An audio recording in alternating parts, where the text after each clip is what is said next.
en ese servicio y ver esas personas que ustedes a lo mejor no conocen ninguno, pero que empezaron con esa iglesia hace 25 años, 24 años, y aún antes de esto. Pero es emocionante estar aquí y predicar en este aniversario 24 de Buen Pastor.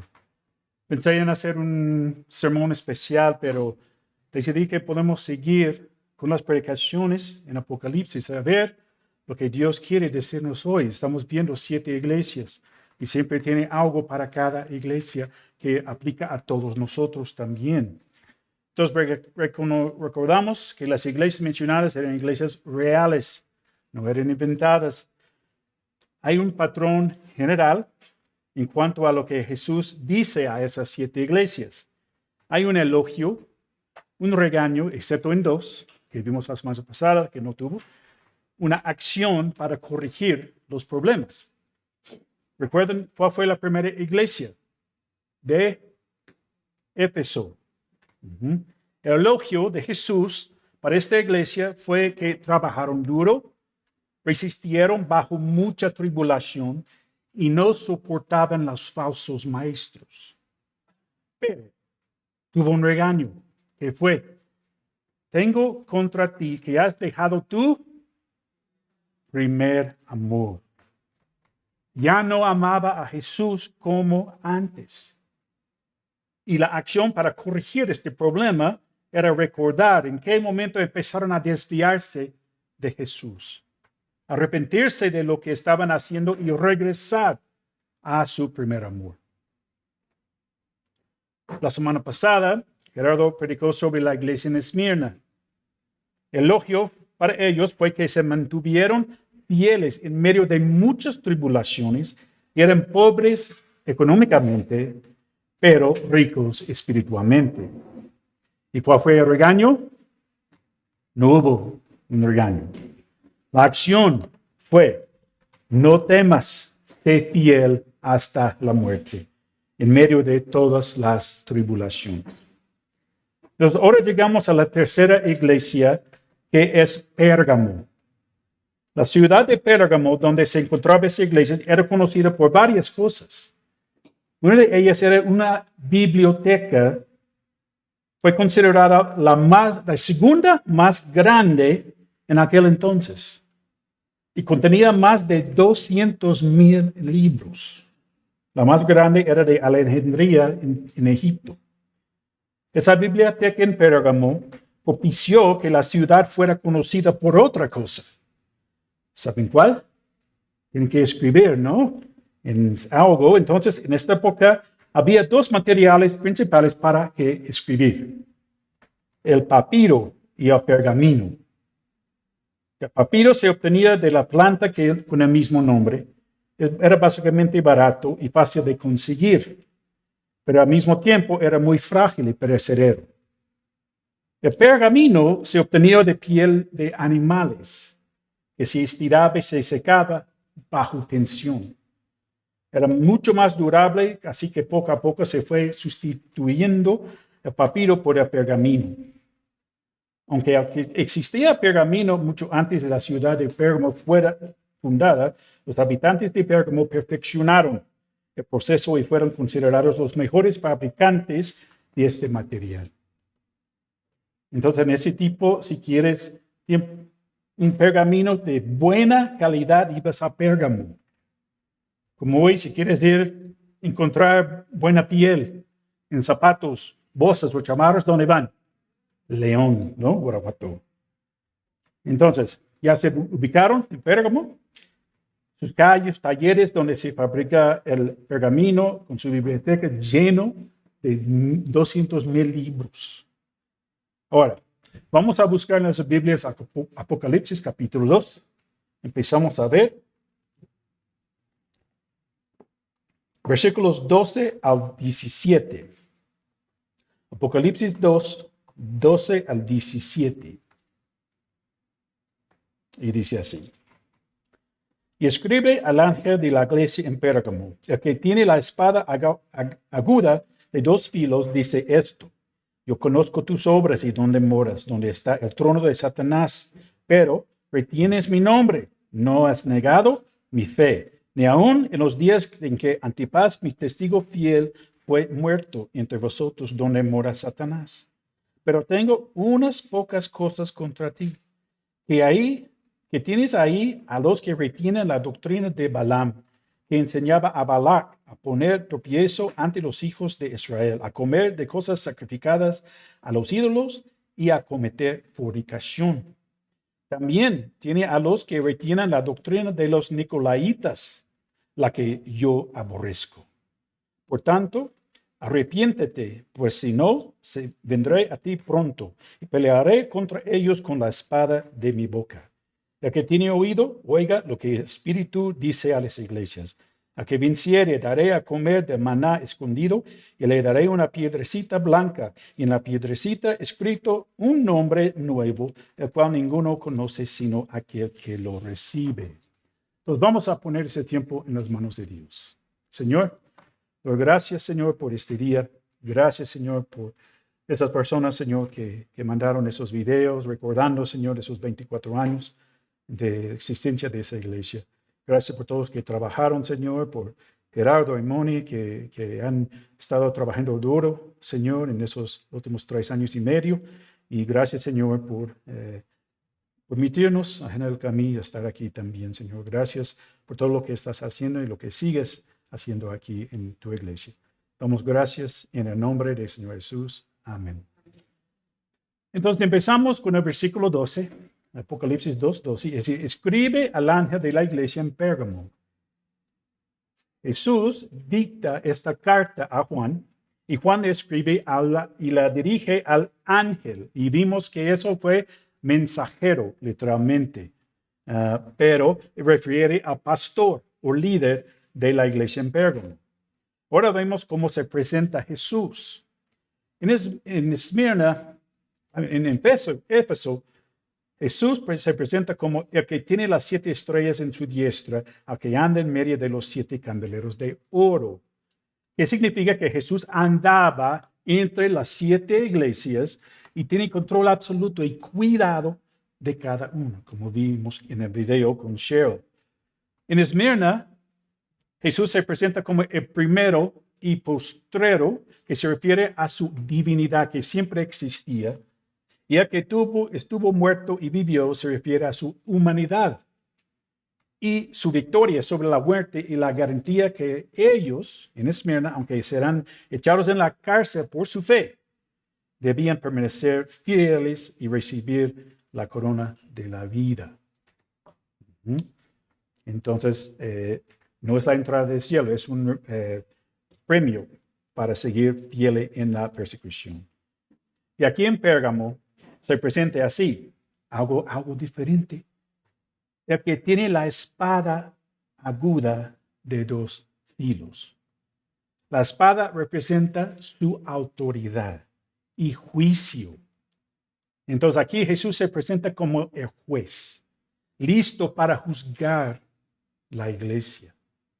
Qué contraste entre las primeras 2.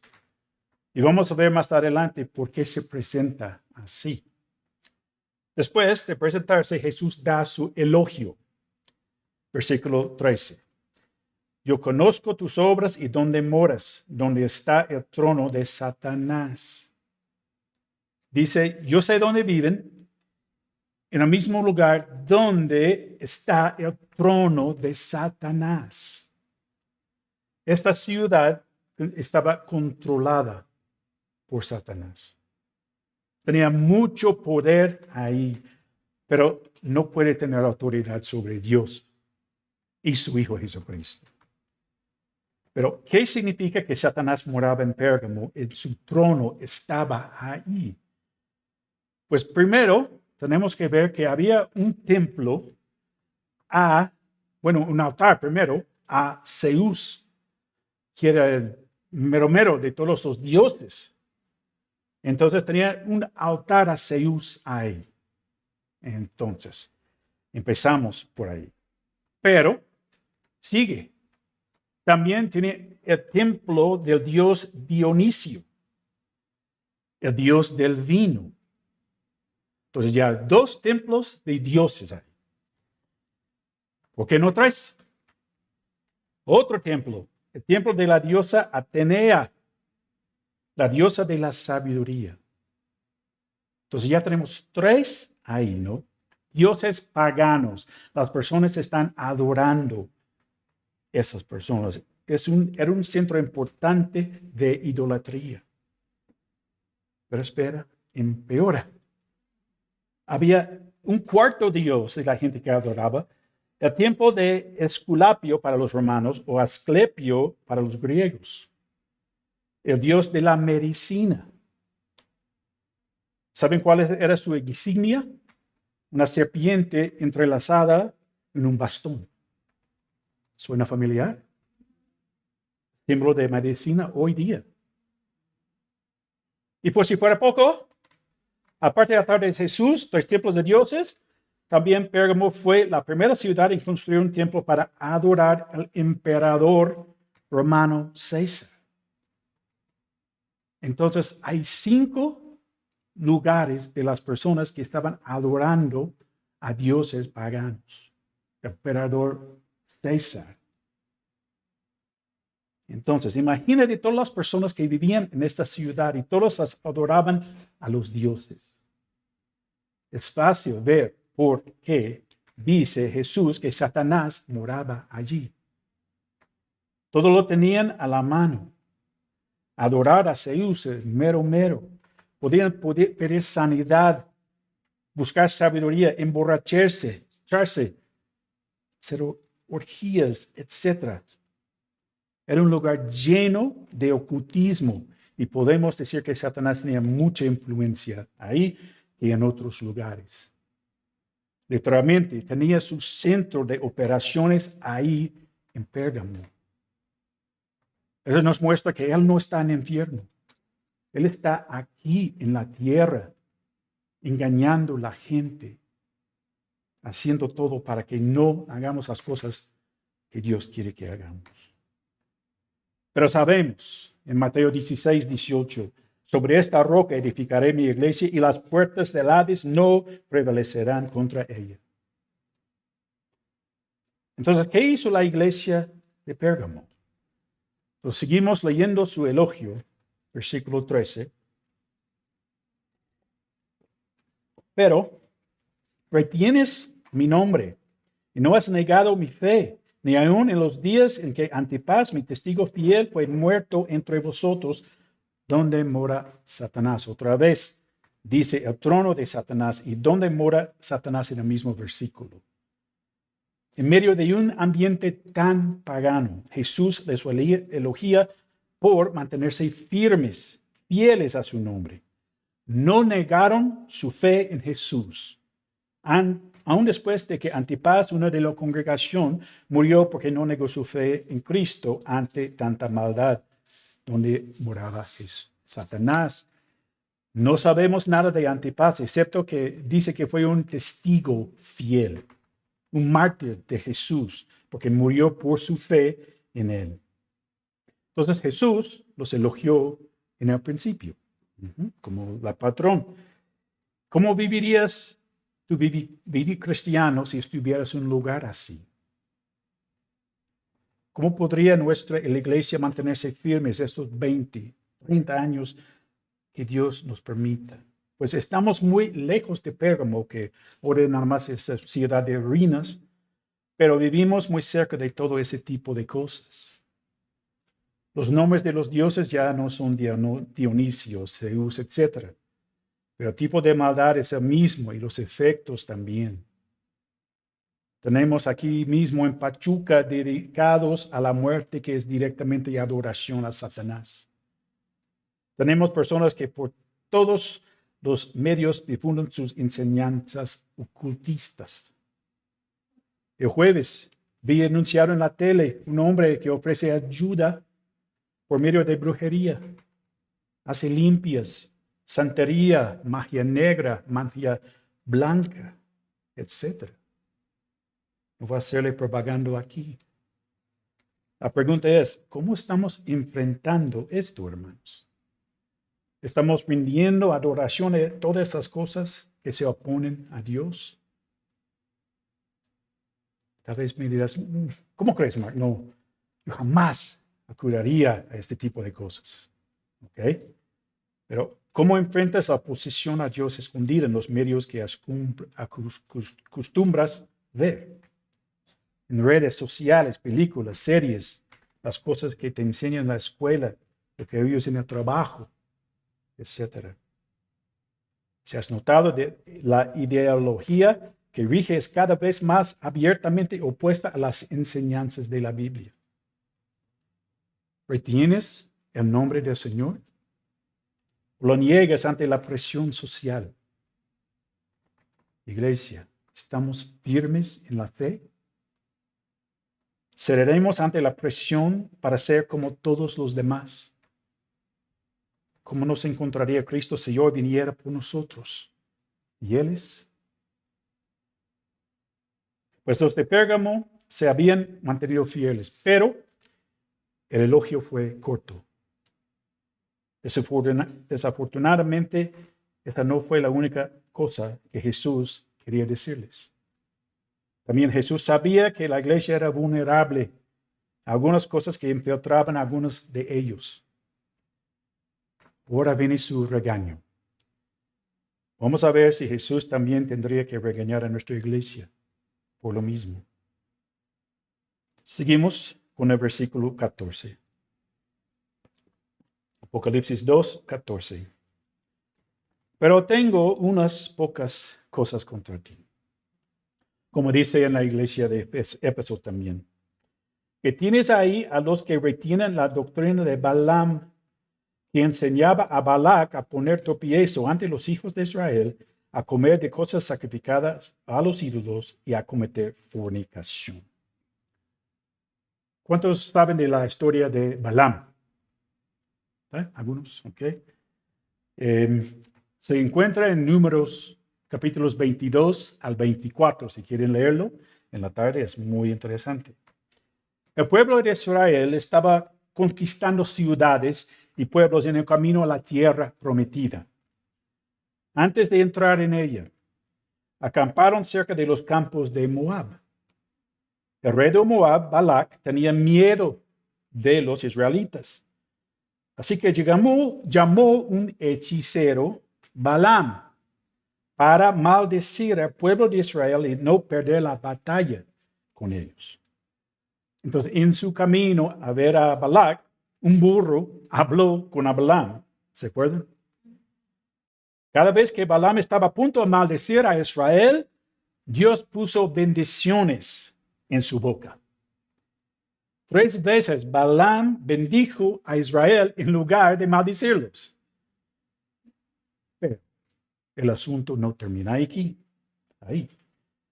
Números 25, 1 y 2. Dice, moraba Israel en Sittim y el pueblo empezó a fornicar con las hijas de Moab, las cuales invitaban al pueblo a los sacrificios de sus dioses, y el pueblo comió y se inclinó a sus dioses. Como resultado de estos pecados, Dios se enojó contra el pueblo de Israel y 24,000 murieron. Y todo por causa de Balaam. Números 31:16 nos dice, y aquí por consejo de Balaam, ellas fueron causa de que los hijos de Israel prevaricasen contra Jehová en lo tocante a Baal Peor, por lo que hubo mortandad en la congregación de Jehová. Pues ya que a Balaam no se le permitió maldecir al pueblo de Israel, buscó otra estrategia. Su consejo fue sencillo, pero nefasto por sus consecuencias. Mandó a las mujeres de Moab entre el pueblo de Israel para atraerles a fornicar con ellas y para que empezaran a adorar a sus dioses. Y funcionó. Los israelitas empezaron a coquetear con los moabitas, terminaron adorando a sus dioses, dándole la espalda a Dios. Que los sacó de Egipto, los protegió durante su travesía por su desierto por 40 años y los metió en la tierra prometida. ¿Y qué tan cerca están los moabitas en tu vida? ¿En qué punto te han alejado de Dios? ¿Estás orando a alguien diferente a Dios que te salvó de la muerte eterna y te cuide durante tu travesía por esta vida? ¿Le has dado la espalda a Dios? O tal vez ni has dado cuenta de que tan profundamente estás inmerso en la doctrina de Balaam. Muchos años después de esta historia con el pueblo de Israel, encontramos a la iglesia de Pérgamo sufriendo este mismo tipo de ataque, la doctrina o estrategia de Balaam. Entonces, ¿será que en nuestros días podemos ser víctimas de la misma estrategia? Pues vamos a ver. Jesús dijo a la iglesia en Pérgamo: ustedes se han mantenido fieles a mí en esta ciudad tan pagana. No han negado su fe en mí, aun cuando Antipas murió por causa de mi nombre, no me han negado. Pero después les dice, todo eso está bien, pero algunos de ustedes han traicionado sus creencias y están cometiendo cosas sacrificadas a los ídolos y cometiendo fornicación. Entonces, ¿cómo traducimos la doctrina de Balaam en nuestros días? Que una persona puede pretender ser cristiano y hacer las cosas del mundo también. Un pie en la iglesia, un pie en el mundo. Pero no debemos vivir así. Los de Pérgamo pudieron decir cosas como, soy cristiano, pero no es gran cosa si quiero servir a algunos ídolos. Cometer fornicación, no pasa nada. Los israelitas serían sus convicciones de ser separados del mundo. Dios los dio todas esas reglas de la comida, de todas esas cosas de no pueden hacer, se pueden hacer para ser separados del mundo, que pueden ser, las personas saben que son diferentes. En Levítico 20:26, Jehová dice, habéis pues de serme santos, porque yo Jehová soy santo. Yo os he apartado de los pueblos para que seas míos. Y los de Pérgamo dejaron que la doctrina de Balaam se infiltrara en la iglesia. Empezaron a hacer lo que las otras naciones hacían cuando se inclinaron a los ídolos en lugar de servir a Dios. Resistieron los ataques de Satanás como león rugiente por afuera, pero se dejaron engañar sutilmente por dentro y traicionaron sus creencias. Y a veces nosotros, como iglesia, como individuos, no damos la importancia de vida a ciertas cosas que nos parecen inocentes, pero que a futuro nos acarrean duras consecuencias. Los israelitas siguieron este proceso pecaminoso, lento, pero destructivo, a mezclarse con las moabitas. ¿Recuerdan? Ese es el proceso pecaminoso que Satanás maquina para los cristianos. Empieza con algo muy sutil. Por ejemplo, si vemos una película en el cine en que el contenido es muy sano, decimos, bueno, solo tiene algunas poquitas escenas de sexo, pero en general es muy limpia. Ya es un mensaje muy positivo. ¿O cuántas veces la amistad íntima con algunas personas nos corrompe? Empezamos diciendo, bueno, solo me junto con ellos para convivir un poco, pero para que no digan que soy un amargado. Es más, quiero compartir el evangelio con él o ella. Y luego empezamos a participar de sus prácticas para divertirse y de sus ideas hasta que al final nos involucramos tanto como ya somos como ellos. Ya no hay diferencia alguna y caímos en los mismos pecados que comete un incrédulo. Y peor aún, ya ni nos da pena. Nos volvemos indolentes y decimos, ni modo, así soy. ¿Ya qué? Encontré una cita en hotsermons.com. Busqué en internet para encontrar en otro lugar, pero no pude encontrarlo. Pero bueno, es una buena cita. Dice que Jawaharlal Nehru, que sirvió como primer ministro de India entre 1947 y 1964. Él dijo lo siguiente: no persigáis a los cristianos o se fortalecerán y se extenderán. En cambio, donde quiera que encuentres cristianos agrupados, construyen cines, bares, clubes nocturnos y lugares para apostar y se destruirán a sí mismos. ¿Qué les parece?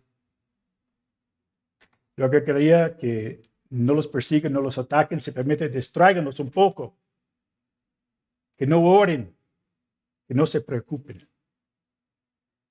¿Saben por qué nuestras reuniones de oración son los menos ocurridos? Porque estamos permitiendo que el enemigo nos ataque en el área más sensible, íntima que tenemos con nuestro Señor. No nos dejemos engañar. Que no venga el Señor Jesús y señale nuestra traición a su nombre. Que no nos involucremos sutilmente en las cosas del mundo.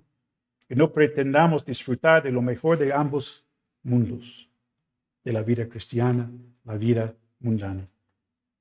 Recuerden que nadie puede servir a dos amos. Aquí tengo 4 versículos que hablan de que no debemos mezclarnos con las cosas del mundo. Romanos 12:2. No os conforméis a este siglo, sino transformaos por medio de la renovación de vuestro entendimiento. No os conforméis a este siglo. Tito 2:2. Enseñándonos que, renunciando a la impiedad y los deseos mundanos, vivimos en esta sigla sobra, justa y piadosamente. Santiago 4:4. Oh almas adúlteras, ¿no sabéis que la amistad del mundo es enemistad contra Dios? Cualquiera pues que quiere ser amigo del mundo se constituye enemigo de Dios. Imagínense. Amigo del mundo, enemigo de Dios. Y 1 de Juan 2:15. No améis el mundo ni las cosas que están en el mundo. Si alguno ama el mundo, el amor del Padre no está en él. Así que la Biblia es muy clara. Evaluemos si estamos involucrados en algunas cosas de este mundo y estamos traicionando al Señor. Tal vez el regaño a la iglesia de Pérgamo es para nosotros también. Jesús agrega algo al regaño a esta iglesia. Seguimos en el versículo 15. Y también tienes a los que retienen la doctrina de los nicolaitas, la que yo aborrezco. Vimos acerca de los nicolaitas cuando estudiamos la iglesia en Éfeso. ¿Y qué concluimos? Correcto. Gracias. No sabemos exactamente cuál es la doctrina de ellos. Gerardo me mandó algunas notas de Biblia de estudio que me apoyaron para poder explicarlo un poquito más. La palabra nicolaita significa vencedor del pueblo. Cuando dice también, se traduce como en la misma manera. Jesús está comparando la doctrina de los nicolaitas con la doctrina de Balaam. Entonces, podemos decir que los nicolaitas estaban infiltrando en la iglesia en Pérgamo la misma creencia de que no hay problema, como dice al final del versículo 14, a comer de cosas sacrificadas a los ídolos y a cometer fornicación. En cuanto a esta doctrina, ya vimos que la iglesia en Éfeso no la toleraba. En versículo 6 dice que aborreces las obras de los nicolaitas, las cuales yo también aborrezco. Pero aquí en Pérgamo, en versículo 15, dice, también tienes a los que retienen la doctrina de los nicolaitas. O sea, ellos sí la aceptaban. Parece que los nicolaitas andaban en todas partes. Éfeso y Pérgamo. Me da la idea que esas personas no eran simplemente asistentes de la iglesia, sino que tenían la apertura para enseñar sus doctrinas. Así que los de Pérgamo comían cosas sacrificadas a ídolos y cometían fornicación. Y no veían problema con ello, cuando estaban ofendiendo a Dios desde el fondo de su corazón. ¿Y creen que Jesús nos diría como iglesia que estamos en la misma condición? Oremos por nuestra iglesia, oremos por cada miembro que no se deje arrastrar por esa doctrina que es básicamente adoptar las costumbres del mundo y considerarlas como inofensivas. Ahora llegamos a la acción. Jesús tiene la solución para ellos en el versículo 16, para regresar a la sana doctrina y dejar de la doctrina de Balaam y la doctrina de los Nicolaitas. Dice así. Por tanto, ¿qué dice? Arrepiéntete. John MacArthur dice, eso significa da vuelta y ir por el otro camino. El arrepentimiento significa un cambio de opinión.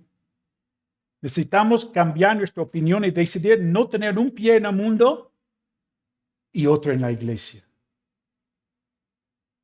Necesitamos decir, el camino de Dios es el mejor camino, aun cuando el camino del mundo nos parece atractivo. Necesitamos dejar de estar seducidos por este mundo y enamorarnos más y más de Jesús, nuestro primer amor. Decir que así somos y ya ni modo y que ya no hay remedio no es opción. Si eres hijo de Dios y has caído en estas, lo que sigue es que te arrepientas. Hoy tienes la oportunidad de hacerlo. No esperes que ya estés involucrado hasta el cuello. No te lo digo yo, te lo dice Jesús, tu Salvador. Y continúa con la acción. Pues si no, vendré a ti pronto y pelearé contra ellos con la espada de mi boca. Si no se arrepintieran, Jesús dice que vendrá a la iglesia pronto, rápido, decisivo, y pelearía contra ellos. La palabra ellos puede significar nada más contra los que estaban enseñando las doctrinas del Balaam y de los Nicolaitas, o puede incluir a los congregantes que están practicando esas doctrinas también, más con los que están enseñándolos. Pero de todos modos dice que pelearía contra ellos con la espada de su boca. La espada aquí se refiere al juicio de Dios sobre los falsos maestros y puede incluir también, como dije, los que dejan de estas doctrinas de Balaam y los Nicolaitas. Si no dejan estos, las personas que están enseñando, va a pelear Jesús con ellos con la espada de su boca. ¿Cómo lo haría? No dice. Pero sabemos que la palabra que sale de la boca de Dios es poderosa. Él dijo, y todas las cosas fueron creadas. Ahora imaginemos cuando juicio sale de su boca. Ante él no hay excusa porque es un juez justo. Podemos estar seguros de que iba a limpiar la iglesia de los falsos maestros, también los que practicaban las falsas enseñanzas.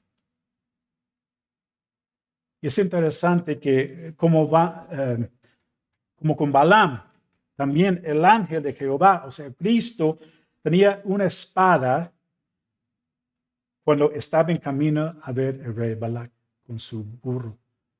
Estaba en el camino con su espada. Los miembros tendrían que ser testigos de este juicio sobre los falsos maestros. ¿Qué dice 1 de Pedro 4:17? Que es tiempo de que el juicio comience por la casa de Dios.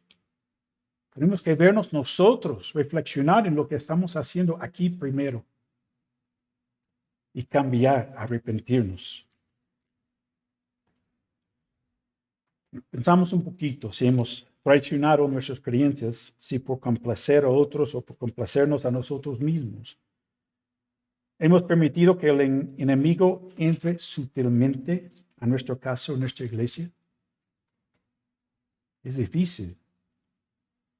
Por ejemplo, cuando somos los únicos cristianos en nuestra familia, no convivimos de la misma forma con ellos y esto les molesta. Entonces, para no tener problemas, accedemos a sus demandas. Empezamos a traicionar nuestras creencias, nuestro testimonio. Los que tienen hijos están enseñándoles a seguir los designios del mundo para evitar problemas. Si nos ponemos a pensar, esto puede tener consecuencias muy graves. Acabarán rechazando a Dios y adorando a ídolos. ¿Y qué tanto consideramos para nosotros? Probablemente pensamos que esa iglesia estaba muy mal, pero existió hace tantos años. No tiene mucho que ver conmigo. Bueno, ese mensaje es actual. Es para nosotros. Leamos el último versículo, versículo 17. El que tiene oído, oiga lo que el Espíritu dice a las iglesias. No nada más en Pérgamo, sino en todo el mundo. Vimos hace 15 días cómo John MacArthur traduce esto. Pongan atención. Más vale que escuchen y entiendan lo que acabo de decir. No estoy bromeando, estoy hablando en serio. Estoy viendo tu iglesia, veo el problema y te he dado la solución. Les ruego, escúchenme. ¿Tienes oídos para oír? Escucha, este mensaje a Pérgamo es para ti, Gerardo, Mark, Iglesia Bíblica Buen Pastor, en su aniversario. Terminamos con el versículo 17. Al que venciere, daré a comer de maná escondido. El significado de maná escondido encontramos en Juan 6, de 31 a 35, y dice así: Nuestros padres comieron el maná en el desierto, como está escrito, pan del cielo les dio a comer. Y Jesús les dijo, de cierto os digo, no os dio Moisés el pan del cielo, mas mi Padre os da el verdadero pan del cielo. Porque el pan del cielo es aquel que descendió del cielo y da vida a mundos, hablando de él, Jesucristo. Le dijeron, Señor, danos siempre este pan. Jesús les dijo, yo soy el pan de vida, el que a mí viene nunca tendrá hambre, y el que en mí cree no tendrá sed jamás. Pues Dios proveyó el maná del cielo para los israelitas por 40 años, mientras que andaban en el desierto. Puede ser que Jesús está haciendo un contraste aquí entre los no cristianos que comen cosas sacrificadas a los ídolos, comida pagana y terrenal, con los vencedores, los cristianos que comen del maná escondido. Una figura de Cristo, Jesús que ascendió al cielo, ya está escondido, el cual nos dio la vida eterna. ¿No es suficiente premio disfrutar de la presencia de nuestro Señor Jesucristo? ¿Ya eres un hijo de Dios? ¿Ya estás disfrutando de ese maná escondido? ¿Ya has puesto tu fe en Cristo, quien murió en la cruz por tus pecados? El que ha creído en Cristo es el vencedor que se menciona en este pasaje. Es decir, Cristo nos regala su victoria sobre la muerte. Si no has puesto tu fe en Jesucristo, te invito a que lo hagas hoy. Y el que venciere tendrá otra cosa. Y le daré una piedrecita blanca. Hay un montón de interpretaciones porque nada más aparece esta frase en toda la Biblia. La interpretación que me gusta más es de gotquestions.org y dice así. La mejor teoría sobre el significado de la piedra blanca probablemente tenga que ver con la antigua costumbre romana de otorgar piedras blancas a los vencedores de los juegos deportivos.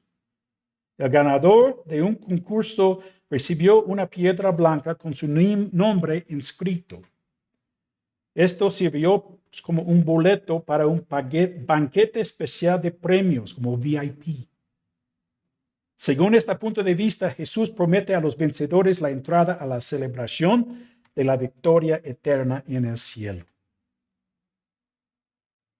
Entonces, ¿tienes una piedrecita blanca con tu nombre escrito para cuando entras en el Señor, en el cielo? Y termina y dice, en la piedrecita escrita un nuevo nombre nuevo, el cual ninguno conoce sino aquel que lo recibe. Otra vez es muy difícil porque no nada más aparece aquí, pero la página de web Spirit y Truth menciona que el nuevo nombre se refiere al nuevo carácter y herencia de un creyente que ha sido adoptado en la familia de Dios. John MacArthur dice que este nuevo nombre puede ser el nombre que Dios nos dio en el libro de la vida antes de la fundación del mundo. Así que si eres su hijo, alégrate. Dios te conoce con ese nuevo nombre. Es entre Dios y tú. ¿Y no es maravilloso poder tener esa intimidad con el Señor? Entonces, para terminar, la doctrina de Balaam y de los Nicolaitas en la iglesia en Pérgamo causaron que los miembros de la iglesia volvieran a hacer lo mismo que los no creyentes. Jesús iba a tratar con ellos pronto. Y es la razón que seguimos predicando sobre este tema. Ninguno de los que han servido aquí por los últimos 24 años, ni Gerardo ni yo, quisiéramos que Dios tenga unas pocas cosas contra nosotros, la Iglesia Bíblica Buen Pastor. Y con la ayuda de Dios, oramos que sigamos cuidando la doctrina mientras nos tenga sirviendo en este lugar. Queremos que ustedes sean fieles a Dios y que nadie llegue aquí un Balaam moderno y enseñe cosas que causan a ustedes que crean que está bien, que no pasa nada, se hacen las mismas cosas que el mundo hace. Si es algo así pasa, nosotros tenemos la obligación de tratar con la situación.